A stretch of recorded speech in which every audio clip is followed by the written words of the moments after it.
बहुत समय पहले की बात है कि एक बार क्या हुआ कि बड़े बड़े कानों वाली चुड़ैल जब बड़े बड़े कानों वाली चुड़ैल वहाँ आई और सोचती थी कि ये तो चुड़ैल गौनी है या कुछ देख नहीं पाती है।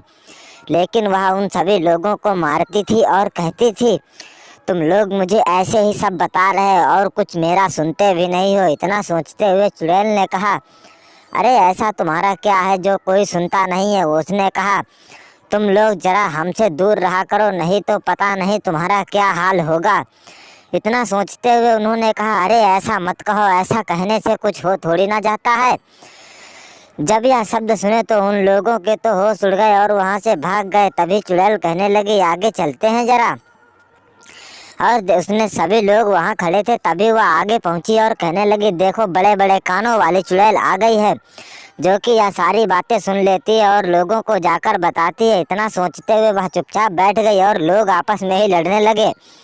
कहने लगे, देखो जरा यह कैसे बोल रही है, कैसे नहीं। इतना सोचते हुए वह नहीं बोली और कहती है, देखो तो बैठ के चुपचाप और कुछ बता भी नहीं रही है। और एकदम चुड़ैल कहती है, अच्छा मैं जा रही हूँ। तभी वह एकदम चली जाती है और वे लोग सतर्क हो जाते हैं। जब वह चली जाती है तो उन्होंने कहा, अच्छा चलो जरा हम जरा बाहर घूम कर आते हैं। इतना सोचते हुए वे एक एक करके बाहर की ओर जाने लगते हैं और कहते हैं, चलो भैया वे तो चले गए, अब हम चलते हैं। तभी वहाँ पर सभी लोगों को इकट्ठा किया कि जरा सही से बात किया करो, वह बड़े बड़े कानों वाली चुड़ैल है जो कि वह सभी लोगों की बातें सुन लेती है।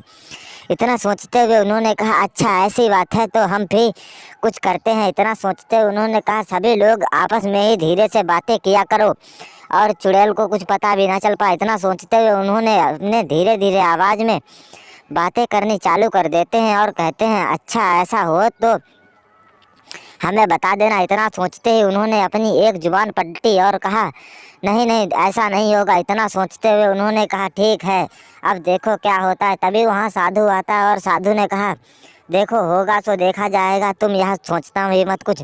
इतना सोचते हुए उसने कहा, अच्छा ऐसी बात है। और उसने चुड़ैल को ही मारना सभी लोगों ने चालू किया। जब चुड़ैल बेचारी मार खाने लगी, वह कहने लगी, मुझे छोड़ दो, मुझे क्यों मार रहे हो, मुझे छोड़ दो, मुझे क्यों मार रहे हो। उसने कहा, तू बहुत इंसाफ कर रही है आजकल चुड़ैल, तू आजकल सबकी बातें सुन सुनकर लोगों को परेशान कर रही है, इसीलिए तुझे लोग मार रहे हैं।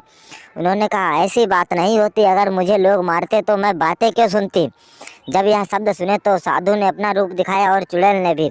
यह देखकर वे लोग तो दोनों भाग गए और साधु चुड़ैल कहने लगे, साधु तू मेरे बीच में मत आ, नहीं तो पता नहीं तेरा क्या हाल होगा। इतना सोचते हुए उसने कहा, अच्छा ऐसी बात है तो फिर हम तुमको दिखाते हैं कि हम क्या चीज़ हैं। जब यह शब्द सुने तो वे लोग भी सामने आए और कहने लगे, अरे जरा आप लोग कुछ समझिए। तभी चुड़ैल को गुस्सा आया, उसने सभी लोगों को गिरा गिरा कर मारा और कहने लगे, अब तुम लोग बचो और तुमको कोई नहीं बचा पाएगा। इतना सोचते हुए वे लोग कहने लगे, मुझे छोड़ दो, मुझे छोड़ दो, मैं दोबारा ऐसी गलती नहीं करूँगी। और उसने छोड़ दिया। जो वहाँ से उठता था और इधर से उधर करके भाग जाता था। इतना सोचते हुए दोनों लोग वहाँ से भाग जाते हैं और चुड़ैल कहती है, अब जाके मेरा काम पूरा हुआ। बड़े कानों वाली चुड़ैल बहुत हंसने लगी। अगर आप लोग हमारे चैनल पर नए हैं तो प्लीज़ चैनल जरूर सब्सक्राइब करें।